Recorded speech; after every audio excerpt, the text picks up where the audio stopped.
السلام علیکم۔ Musa Saeed Voice of People YouTube channel سے مخاطب ہوں۔ آج 9 جنوری سن 2023 سوموار کا دن صبح کے 10 بج رہے ہیں۔ وی لاگ کے بارے میں جو میں نے ایڈورٹائز کیا ہے وہ آج میں نے اپنے اظہار خیال کے لیے، انالیسز کے لیے، تبصرے کے لیے سابق وزیر اعظم chairman P T I Imran Khan صاحب کی تقریر کا وہ حصہ منتخب کیا ہے جو انہوں نے ویڈیو لنک کے ذریعے پی ٹی آئی کی کارکن خواتین کو مخاطب کرتے ہوئے کیا۔ اس سے پہلے بھی ناظرین اکرام، عمران خان صاحب بڑے تواتر کے ساتھ سابق آرمی چیف جب وہ ابھی ریٹائرڈ نہیں ہوئے تھے اس وقت سے، یعنی ابتدا ہی سے، جب سے عمران خان صاحب کو ووٹ آف نو کانفیڈنس کے ذریعے سے وزارت عظمیٰ سے علیحدہ کیا گیا، قومی اسمبلی کے ووٹ آف کانفیڈنس کے ذریعے سے، نو کانفیڈنس کے ذریعے سے، تو وہ ایک بڑی چوموکھی لڑائی تھی کہ جب عمران خان صاحب کو یقین ہو گیا کہ اس کے خلاف ووٹ آف نو کانفیڈنس کامیاب ہو جائے گی، تو انہوں نے یہ ترک کا پتہ چلا تھا کہ اسمبلیوں کو ڈیزالو کر دیا جائے، اسمبلی کو۔ تو اس بحران کو روکنے کے لیے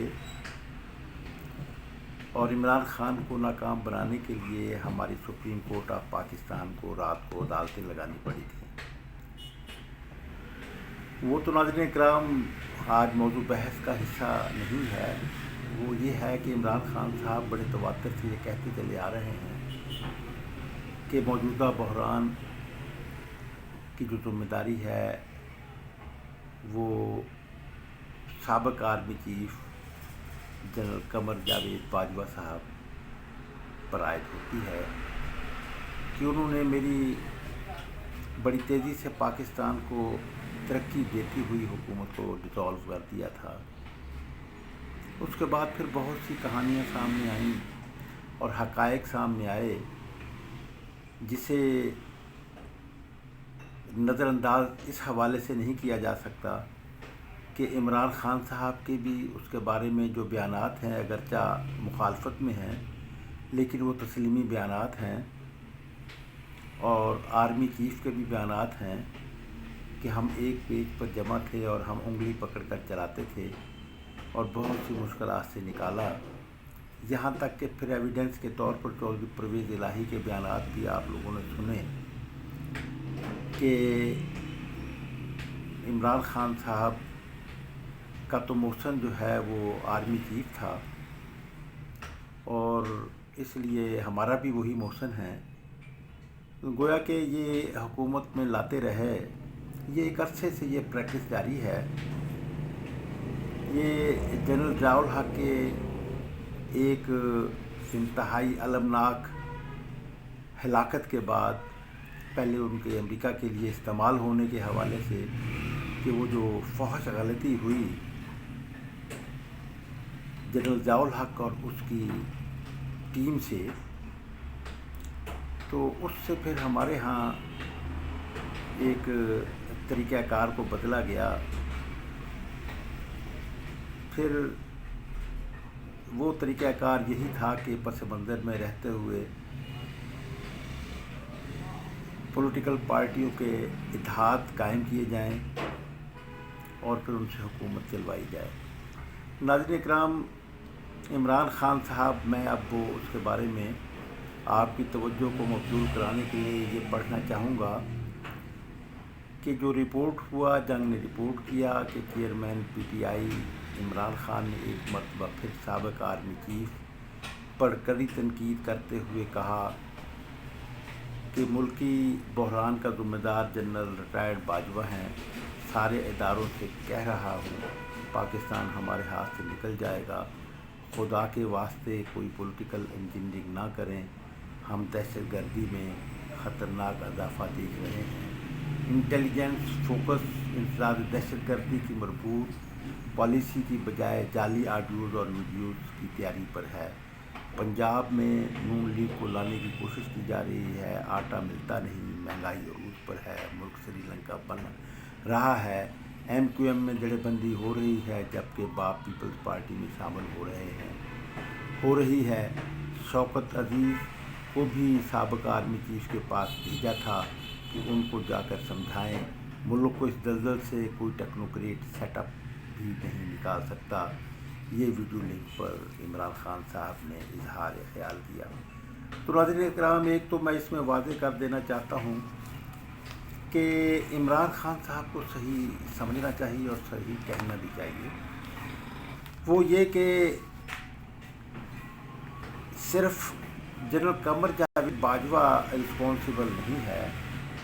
بلکہ پوری فوجی کے ساتھ ساتھ جو ہے وہ عمران خان صاحب کے ساتھ جو ایلیٹ کلاس حکمران رہی وہ بھی اس میں ملوث ہے، وہ بھی ذمہ دار ہے اس کی کہ پاکستان کو اس بحران میں دھکیلنے کے لیے۔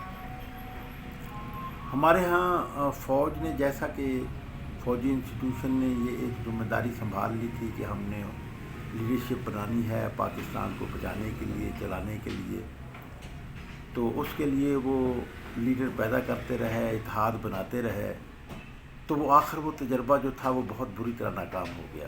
ناظرین کرام، اس کے بارے میں تو میں نے بہت ابتدا میں ہی اپنے ویلاگز میں، پوسٹوں کے ذریعے، فیس بک پر میں نے باقاعدہ ایک مہم چلائی تھی، جو میں نے اپنی پولیٹیکل دانش کے حوالے سے، اگرچہ میں اس اصول کا قائل اور حامی ہوں کہ میں بس افلاطون کے حوالے سے کہ میں بہت متاثر ہوں ان کے اس جملے سے کہ بس میں اتنا جانتا ہوں کہ میں کچھ نہیں جانتا، تو میں اس موقف کو اپنے پیش نظر ہمیشہ رکھتا ہوں۔ لیکن یہ بھی ایک حقیقت ہے کہ میری پریڈکشنز، میرے جو انالیسز، وہ غضب کے درست ثابت ہوتے رہے ہیں۔ اور جب ایوب خان کے زمانے میں بحران پھوٹ رہا تھا، ابھی اس کے وہ جس طرح وہ کہتے ہیں کہ ایک طوفان جو ہوا میں گھلتا ہے، تو ابھی گھل رہا تھا، یعنی ابھی اوپن نہیں ہوا تھا، اور پاکستان پیپلز پارٹی جو تھی وہ ابھی قائم نہیں ہوئی تھی، اس وقت سے ہی یہ ایک اندازے قائم کرنا شروع ہوئے، تو اس کے بعد پھر اسی تواتر کے ساتھ سامنے صحیح وہ آئے جو کہ ہم بیٹھے ہوئے باہر انڈیپینڈنٹ، کیونکہ ہماری حیثیت ہے، ہم کوئی پاکستان کے حکمرانوں کی طرح کوئی گماشتہ نہیں تھے یا کنٹرول نہیں تھے، آئی ایم ایف کے کنٹرول میں نہیں تھے، وائٹ ہاؤس کے کنٹرول میں نہیں تھے، سی آئی اے کے کنٹرول میں نہیں تھے، پینٹاگون کے۔ تو اس طرح ہمارے پاکستان کے بارے میں جو انالیسز ہوتے تھے وہ اسی طرح ہوتے تھے۔ مثلا یہ کہ اس زمانے میں ہم نے جب ابھی ایسٹ پاکستان کا بحران ابھر کر سامنے نہیں آیا تھا، تو ایوب خان کے آخری دنوں میں ہی پیپلز پارٹی کے حوالے سے ہم یہ بات کہتے تھے کہ ایک اتحاد بن جانا چاہیے، پاکستان کو بچانے کے لیے ضروری ہے کہ دونوں ملکوں میں ایک پارٹی ایسی ہو یا ایک اتحاد ایسا ہو کہ جو دونوں ملکوں میں پاپولر ہو، وہی ملک کو بچا سکے گا۔ تو اس کے لیے ہم یہ ایک تجزیے پیش کرتے تھے، حالانکہ اسٹوڈنٹ ایک طرح کی اسٹوڈنٹ لائف میں تھے، یعنی 24-25 سال کی عمر تھی ان دنوں ہماری پولیٹیکل سائنس کے حوالے سے۔ تو وہ ہم جو انالیسس کرتے تھے وہ بڑے کریکٹ بعد میں ثابت ہوئے کہ اگر پاکستان کو ہمارے ہاں مقتدر قوتیں جو کہ ہمارے ہاں سیاسی نقشوں کو بناتی ہیں، تو وہ اگر نقشہ نویس جو ہیں وہ اگر مولانا عبدالحمید خان بھاشانی کی نیشنل عوامی پارٹی جو ایسٹ پاکستان میں بہت عوامی حیثیت رکھتی تھی، اور ادھر ذوالفقار علی بھٹو کی پاکستان پیپلز پارٹی، دونوں کے درمیان الائنس کروا کر سن 70 دسمبر کے انتخابات میں حصہ لیتے تو پھر ایک صورتحال بہت مختلف ہوتی. لیکن کیا کیا جائے کہ ہمارے ہاں تو لیاقت علی خان کے دورہ واشنگٹن جو کہ ماسکو کو بائی پاس کر کے کیا گیا تھا، اس میں ہم مکمل انہی کے کنٹرول میں چلے گئے. ہمارا ملک جو ہے وہ بیوروکریسی کے کنٹرول میں رہا اور پپٹ لیڈرشپ جو ہے وہ پیدا کرتے رہے اور چلاتے رہے. تو اس میں اور وہ پپٹ لیڈرشپ جو ہے وہ پھر انہی کے اشاروں پہ چلتی تھی. تو اس حوالے سے پھر جو فیصلے ہیں جو یحییٰ خان کے زمانے میں بھی اور ایوب خان کے آخری زمانے میں بھی اور یحییٰ خان کے زمانے میں بھی جو فیصلے ہوتے رہے وہ گماشتہ فیصلے تھے. وہ پاکستان کے اگرچہ وہ فیصلہ جو عمل درآمد کرواتے تھے وہ پاکستانی ہی مقتدر لوگ، لیکن وہ مقتدر بھی گماشتہ مقتدر تھے تو وہ ان کی لائن پہ کرتے تھے. تو اس طرح کے وہ جو درست ثابت ہوئی. پھر بنگلہ دیش کے بننے کے بارے میں ہمارے جو انالیسس تھے وہ درست میرے ثابت ہوئے. تو اس حوالے سے پھر ایک کانفیڈنس بھی آ جاتا ہے. تو اس کانفیڈنس کے حوالے سے پھر ذوالفقار علی بھٹو کے بارے میں جو ہمارے اپنے انالیسس تھے کہ پہلے سن 74 میں ہی ہم نے یہ بھانپ لیا تھا کہ ذوالفقار علی بھٹو آؤٹ ہو جائے گا. اور اس میں لیکن ہمیں اس حوالے سے مجھے اس حوالے سے اور میرے جیسے پاکستان پیپلز پارٹی کے کارکنوں کو یہ خوف تھا کہ ہم نے ایک ہیرو تلاش کیا ہے اپنی منزل پانے کے لیے. ذوالفقار علی بھٹو ہمارا ہیرو ہے، لیکن ہمارا ہیرو جو ہے وہ بڑی تیزی کے ساتھ امریکی کنٹرول میں، امریکی سازشوں کے کنٹرول میں جا رہا ہے. تو اس کا نتیجہ یہ نکلے گا کہ ذوالفقار علی بھٹو آؤٹ ہو جائے گا. پھر ویسا ہی ناظرین کرام ہوا کہ ذوالفقار علی بھٹو آؤٹ ہو گئے. پھر ہمارے انالیسس میں شامل تھا کہ ذوالفقار علی بھٹو کو اب اس کی پارٹی جو ہے وہ اس قابل نہیں کہ اس کو بچا سکے، اس لیے کہ وہ پارٹی جو تھی وہ بنائی نہیں گئی تھی اس قابل کہ اگر ایک بحران ہوگا تو اس کو کیسے سنبھالے گی، بلکہ وہ تو بڑی گماشتہ ٹائپ کی پارٹی بنا دی گئی اور وہ بیوروکریسی کے ذریعے سے ذوالفقار علی بھٹو نے بنائی تھی. تو اس طرح ہمیں یہ اندازہ تھا کہ یہ ذوالفقار علی بھٹو جو ہے وہ ہم سے چھین لیا جائے گا اور ہمیں فکر یہ دامنگیر تھی کہ ہم لاوارث رہ جائیں گے. ہم جو بایاں بازو ہے اس لیے کہ یہاں پر ابتدا ہی سے بایاں بازو کو امریکی پروگرام کے مطابق ہمارے ہاں تعلیمی اداروں کو بھی کنٹرول کیا گیا. صرف ان مذہبی جماعتوں کو کام کرنے کی اجازت دی گئی اسلام کے نام پر جو کہ جہاں پر مارکسزم کو کل کر سکے، روک سکے. تو بائیں بازو کے خلاف کارروائی ہمیشہ ریاستی مشروں کو استعمال کیا جاتا رہا اور یہاں پر مصنوعی لیڈرشپ جو ہے وہ دائیں بازو کی پیدا کی جاتی رہی. تو ناظرین کرام اس حوالے سے ہم نے جب یہ مزید بحران وہ ہوا تو اس میں جب سوویت یونین تحلیل ہو گیا اور چین جو ہے وہ اپنے جو ایگریسو سوشلزم کے حوالے سے مائلڈ سوشلزم کی طرف آ گیا اور ملی جلی سرمایہ داری اور سوشلزم کے ملاپ کے ساتھ ایک نئی سرمایہ دارانہ اسٹیٹ کی جانب بڑھنے لگا. تو پھر ہم نے اس بارے میں انالیسس کرنے شروع کیے کہ یہ اس کے بارے میں اب ایک پاکستان میں سی پیک کے حوالے سے ایک زبردست تبدیلیوں کا دور شروع ہو سکتا ہے. تو اس میں پھر جب امریکہ سوویت یونین کے ڈیزالو ہونے کے بعد امریکہ اور انڈیا میں امریکہ نے انڈیا کے ساتھ اسٹریٹجک پارٹنرشپ کی اور پاکستان میں سی پیک کے حوالے سے پاکستان اور چائنا زیادہ قریب آئے. تو پھر ہم نے یہ بات اپنے انالیسس میں شامل کی کہ پاکستان کا وہ فوجی انسٹیٹیوشن جو ہے جسے کہ اور اس کے علاوہ سیاسی قوتیں بھی دائیں بازو کی مولویوں کی کہ وہ جو قوتیں سوشلزم کو روکنے کے لیے، سوویت یونین کو روکنے کے لیے کہ یہ سوویت یونین نہ پھیلے آگے، تو اس کو روکنے کے لیے جو امریکہ نے پاکستان میں اپنے پاکستان کے فوجی انسٹیٹیوشن کو اپنی ضرورتوں کے مطابق جو طاقتور بنایا تھا کہ اب اس کو طاقتور بنانے کی ضرورت باقی نہیں رہی. چنانچہ ایسا ہی اس لیے بھی باقی نہیں رہی کہ پاکستان کا فوجی انسٹیٹیوشن جو ہے وہ چائنا کے بھی بہت قریب تھا. تو یہ تو ناظرین اکرام 1962 کی بات ہے جب کہ چین اور انڈیا کی جب لڑائی ہوئی تو اس میں امریکہ نے ہمیں آرڈر کیا صدر ایوب خان کو کہ گو ٹو دہلی اینڈ پیچ اپ، کہ دہلی کو سپورٹ کیا جائے. تو ایوب خان جو کہ امریکہ کے لیے بہت تابعداری کے ساتھ کام کرتا رہا تھا، آگے بڑھ کر انیشیٹو لے کر کام کرتا رہا تھا اور بائیں بازو کی قوتوں کو کچلتا رہا تھا، تو اس نے بھی یہ کہا کہ دیکھیں ہمیں بھی فرینڈ ناٹ ماسٹرز، ہمیں فرینڈز کی ضرورت ہے، ماسٹرز کی نہیں، کہ آپ ہمارا کشمیر کا معاملہ طے کروا دیجیے۔ لیکن جب نہیں ہوا تو امریکی ول کے خلاف جو ہے، امریکی مرضی منشا کے خلاف جو ہے، وہ صدر ایوب خان نے بارڈر سیٹلمنٹ کا لیا تھا، جو کہ کراکرم کے علاقے میں ہے۔ تو ناظرین کرام، یہ ایک صورتحال تھی۔ تو اب تو پھر یہ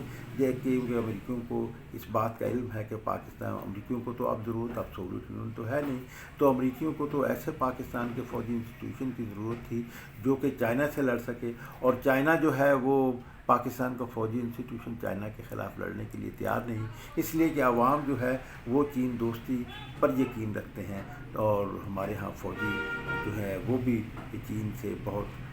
زیادہ قربت محسوس کرتے ہیں۔ اور پھر امریکہ کے بارے میں تو یہ ایک تاثر عام ہے۔ اب آپ دیکھیں کہ عمران خان صاحب نے، جو کہ امریکیوں کے لیے بہت کام کرتے رہے، تو وہ جب علیحدہ ہوئے تو انہوں نے پھر یہ کہا کہ مجھے امریکیوں نے ہٹایا ہے، یعنی مطلب یہ کہ اب عمران خان صاحب نے مزید رو مور کرنے سے انکار کر دیا تھا، تو اس کے حوالے سے جب ان کو ہٹانے کے لیے ایک تعصب یہ پیدا کیا گیا تو لوگوں نے بہت یقین کر لیا، اور پاپولرٹی کا ان کا گراف اتنا اوپر گیا کہ عمران خان صاحب کی جو ہے وہ اب آپ مقبولیت کا اندازہ اس سے لیا جا سکتا ہے، جو کہ ضمنی انتخابات میں سامنے آیا کامیابی کی صورت میں عمران خان صاحب کی۔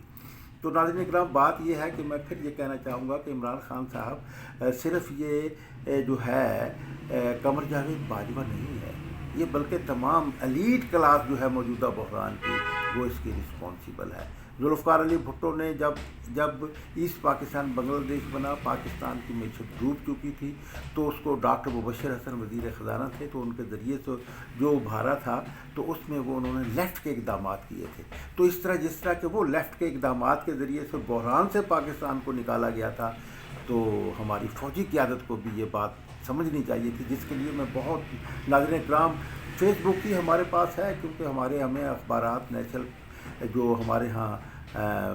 پریس ہے، میڈیا جو ہے وہ بڑے بڑے سرمایہ داروں کا میڈیا ہے، اور وہ امریکی کنٹرول کا میڈیا ہے، تو اسے کنٹرول کیا جاتا ہے، اور وہ کنٹرول میں رہنے والا میڈیا جو ہے وہ میرے جیسے لوگوں کے خیالات کو پذیرائی نہیں دیتا۔ اب کل ہی میں نے ایک بیان جاری کیا تھا کہ یہ جو ہے جو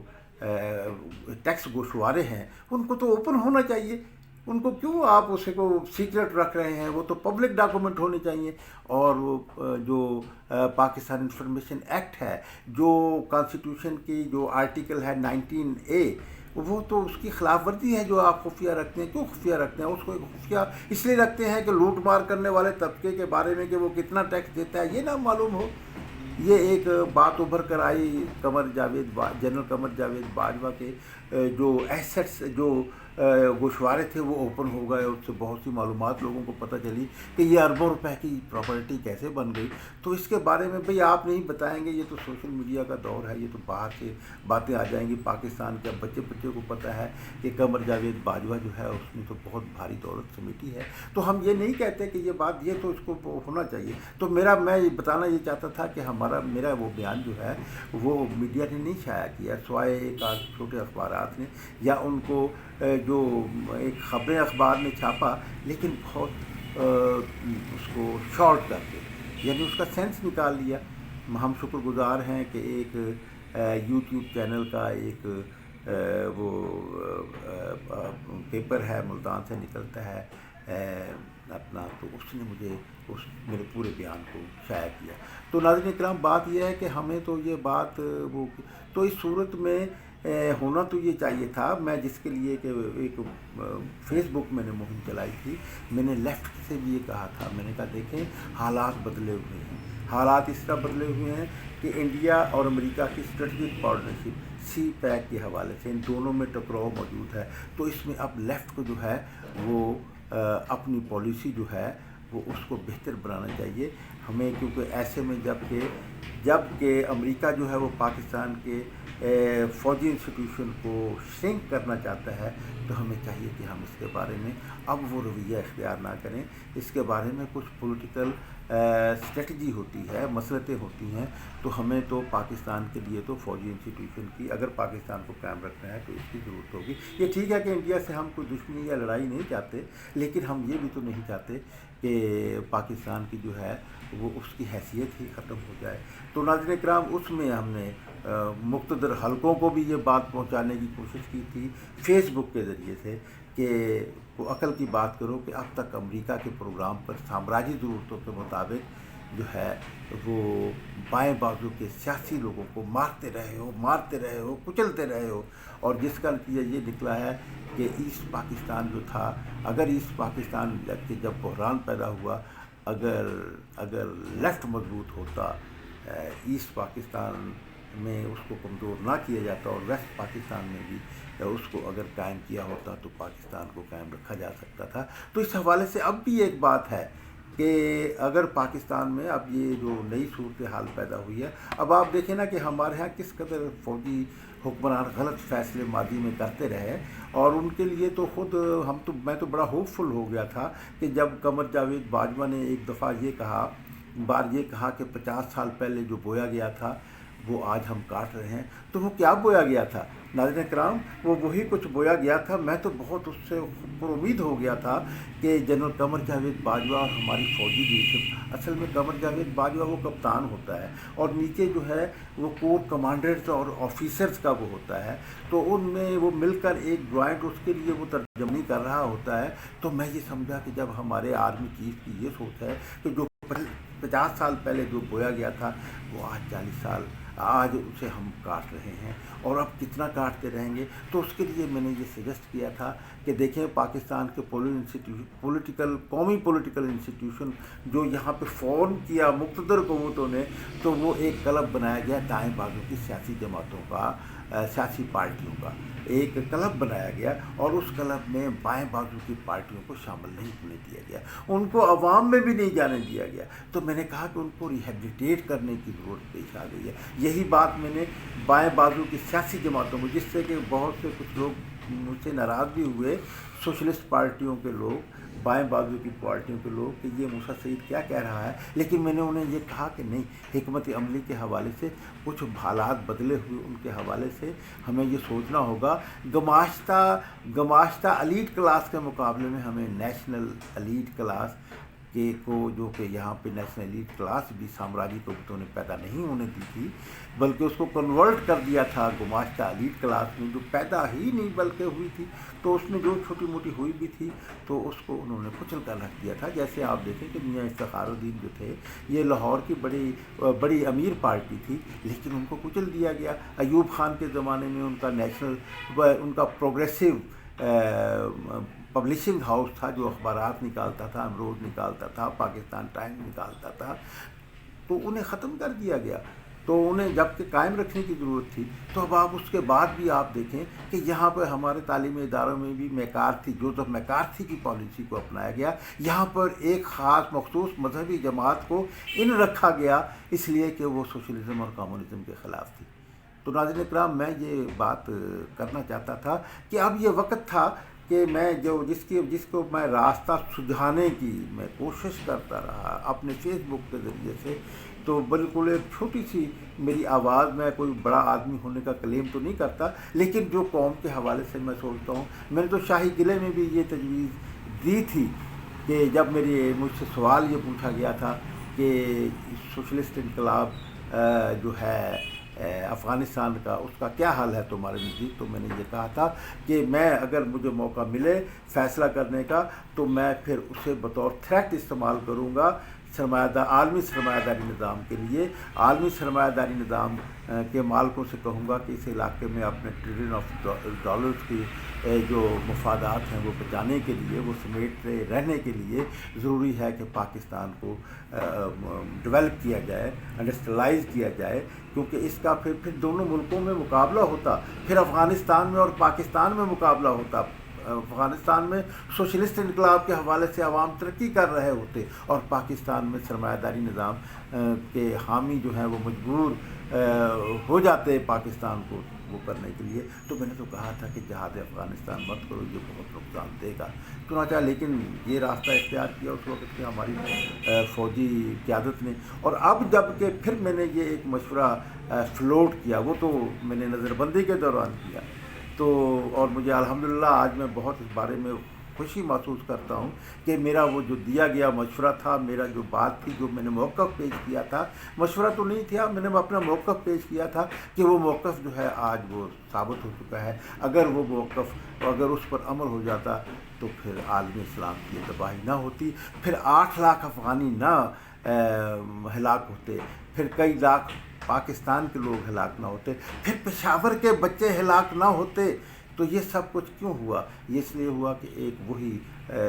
جنرل قمر جاوید باجوہ کے حوالے سے جو بات تھی، اس کو میں سیکنڈ کروں گا کہ جو 50 سال پہلے بویا تھا وہ ہم کاٹتے رہے، وہ آج ہم کاٹ رہے ہیں، اور ابھی کاٹنے کے اس عمل کو ختم کرنا ہے۔ آج دیکھیں کہ باڑ لگا دی گئی افغانستان اور پاکستان کے درمیان، یہ باڑ لگانے کی ضرورت نہ پیش آتی اگر ہم جہاد کے حوالے سے جو ہے وہ مجاہدین اور طالبان نہ پیدا کرتے،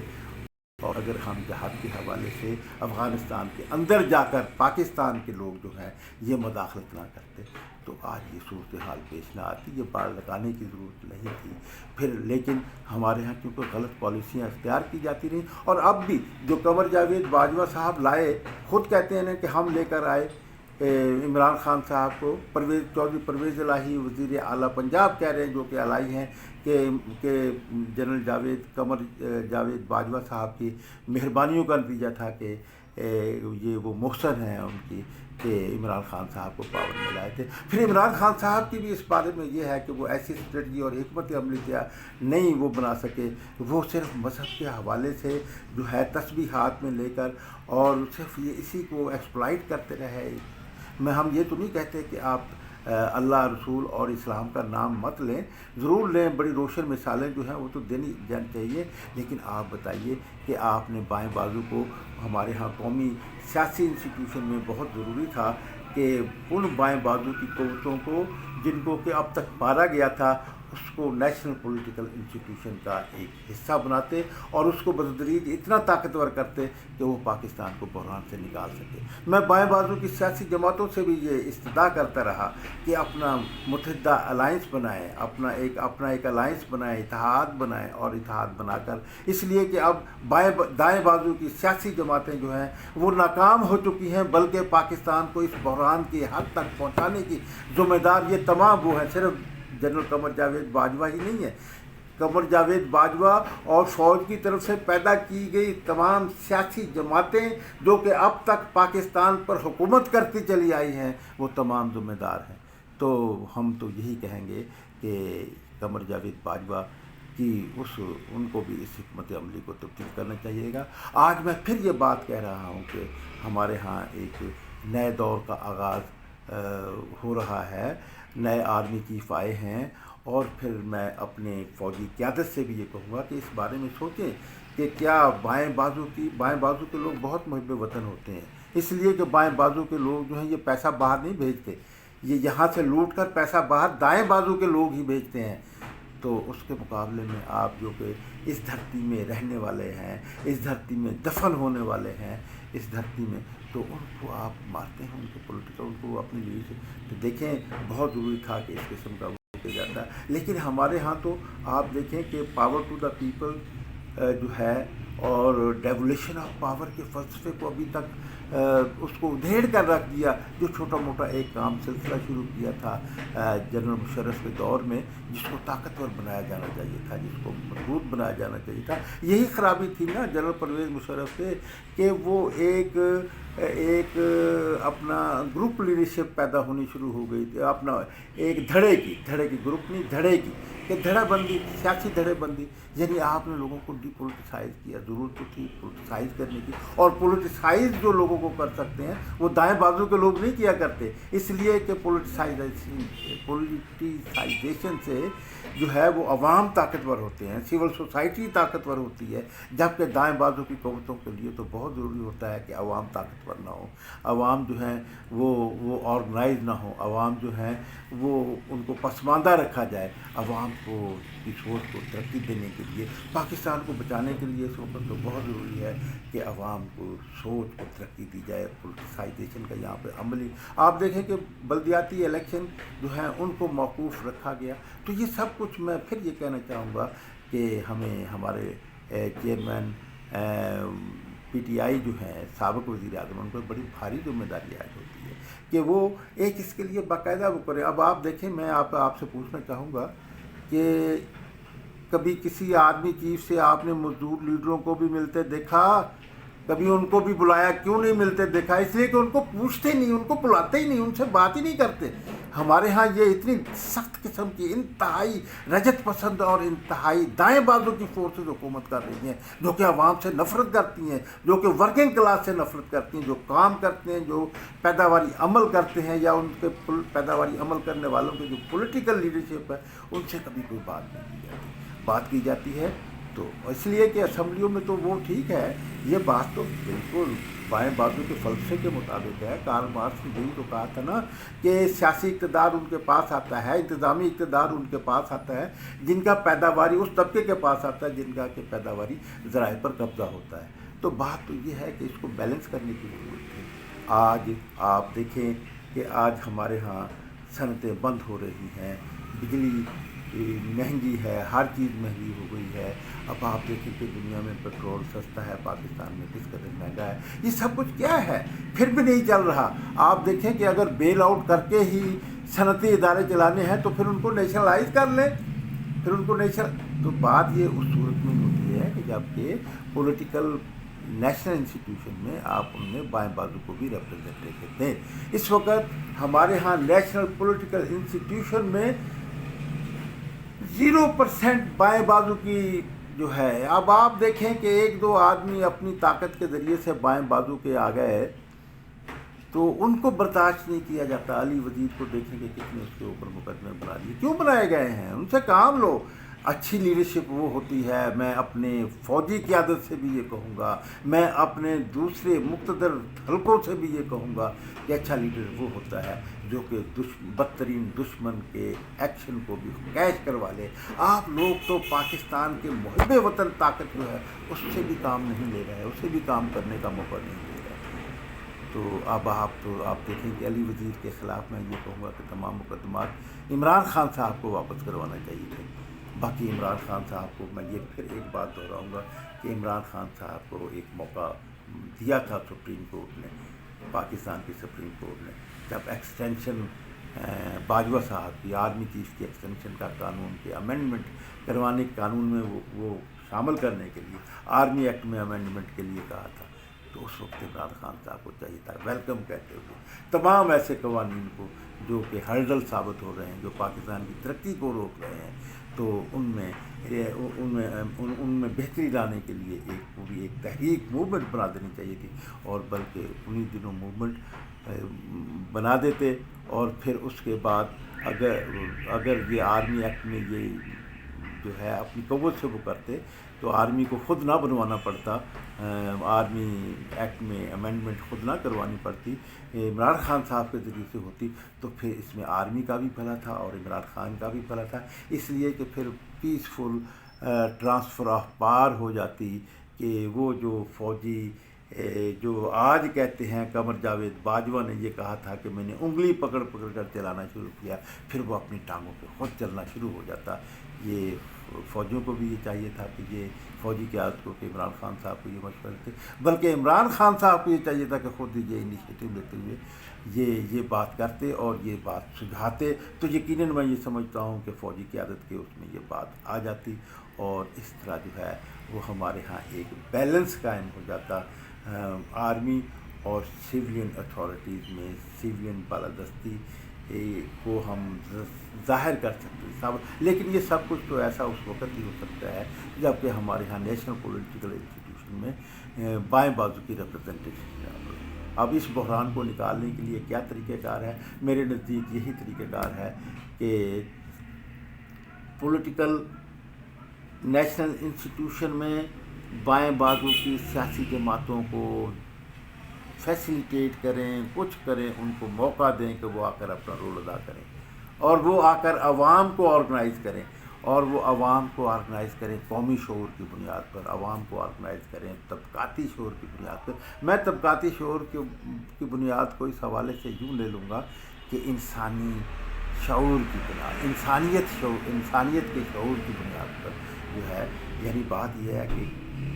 کام کرنے والوں کو بھی بندہ سمجھا جائے، انسان سمجھا جائے. وہ کوئی جانور، مویشیوں سے بھی ان کو آپ مویشی جتنے بھی حقوق دینے کے لیے تیار نہیں ہیں، تو آپ بیل آؤٹ کرتے رہتے ہیں، آپ سبسڈی کرتے رہتے ہیں، اور سبسڈی عوام کو دلواتے ہیں کارخانے داروں کے ذریعے، انڈسٹریلسٹوں کے ذریعے. اور انڈسٹریلسٹ جو ہیں وہ تو اب آپ کے سامنے ہیں کہ جب نیب کا قانون چینج کروانے کے لیے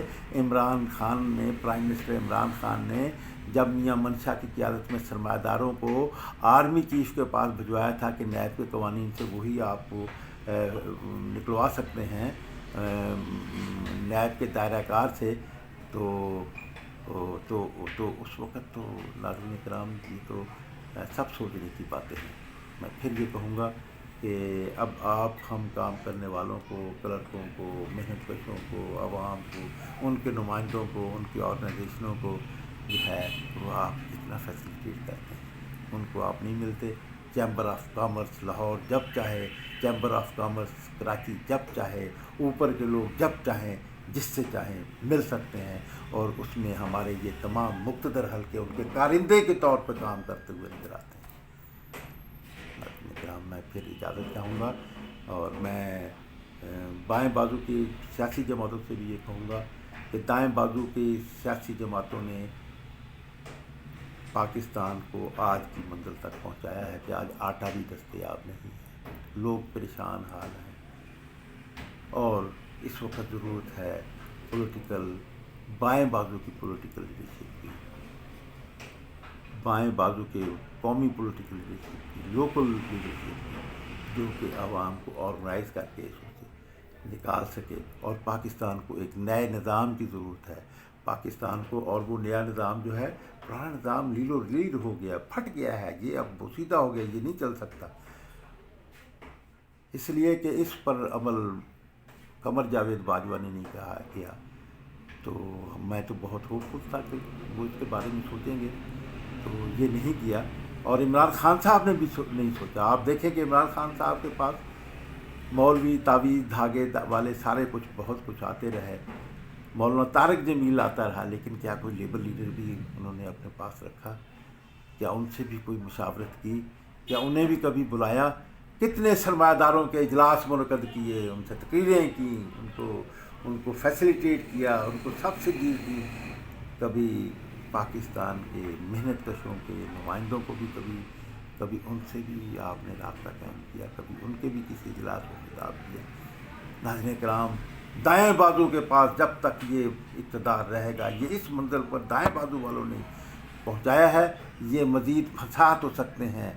یہ اس پاکستان کی طرح پاکستان کو توڑ تو سکتے ہیں، پاکستان کو بچا نہیں سکتے. پاکستان کو بچانے کے لیے محنت کش عوام کی، بائیں بازو کی سیاسی جماعتوں کو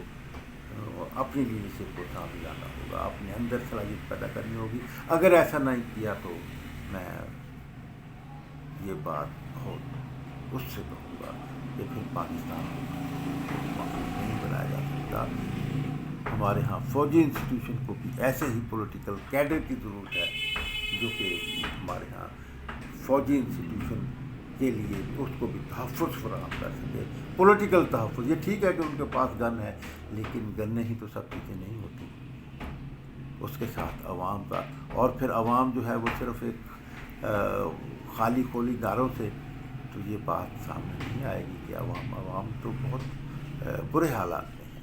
ناظرین کرام، میں اجازت چاہتا ہوں، میرے خیالات پسند آئے، آپ چاہیں کہ یہ بات جو ہے یہ مقتدر حلقوں تک بھی پہنچے، تو لیکن مقتدر حلقوں تک اس وقت ہی پہنچے گی جب عوام تک پہنچے گی. اس لیے کہ مقتدر حلقے اتنا اوپر بیٹھے ہوئے ہیں کہ ہم عام لوگوں کی باتیں، عوام کی باتیں ان تک نہیں پہنچتی. تو اس کے لیے بائیں بازو کے دانشوروں کو، لیڈروں کو سامنے آنا چاہیے. ناظرین اکرام، وائس آف پیپلز آپ ہی کا یوٹیوب چینل ہے. میں آپ سے درخواست کروں گا، یہ ٹھیک ہے کہ ہمارے پاس وہ وسائل نہیں کہ ہم ایک بہتر شاندار طریقے سے، جیسے کہ وہ سرمایہ دار اور یا ان کے پاس پیسے والے وہ کرتے ہیں، وہ کر سکیں. تو لیکن ہمارے ان غیر معیاری ٹیکنیکل حوالے سے، لیکن ہمارا موقف ہمیں امید ہے کہ معیاری ہوگا. آپ ہمارے موقف کو معیاری پائیں گے. لیکن ان کا جو یہ ٹھیک ہے کہ اس میں اچھے شو پیش، اچھی وہ ہونی چاہیے، تو یہ باتیں موجود نہیں ہیں. لیکن ایک صحیح باتیں تو موجود ہیں، سچ تو موجود ہے. تو میں پھر یہ درخواست کروں گا کہ عمران خان صاحب، آپ چیئرمین انصاف کمیٹی ہیں، انصاف پارٹی ہیں، تحریک انصاف، اس لیے اس حوالے سے آپ کو چیئرمین انصاف خان صاحب کہا جا سکتا ہے. تو اس کے لیے آپ اس اسٹریٹجی کو بنائیں اور اپنی پارٹی کو جو خالصتاً دائیں بازو کی قیادت میں ہے، دائیں بازو کی، میں تو یہ پہلے بھی میں نے کئی دفعہ یہ کہا کہ تمام دائیں بازو کی سیاسی جماعتوں کے کارکن جو ہیں وہ بھی بائیں بازو سے، اپنی پارٹی کے بائیں بازو کے سے تعلق رکھتے ہیں. تو اس لیے وہ بائیں بازو کی فلاسفی کو سمجھنے کی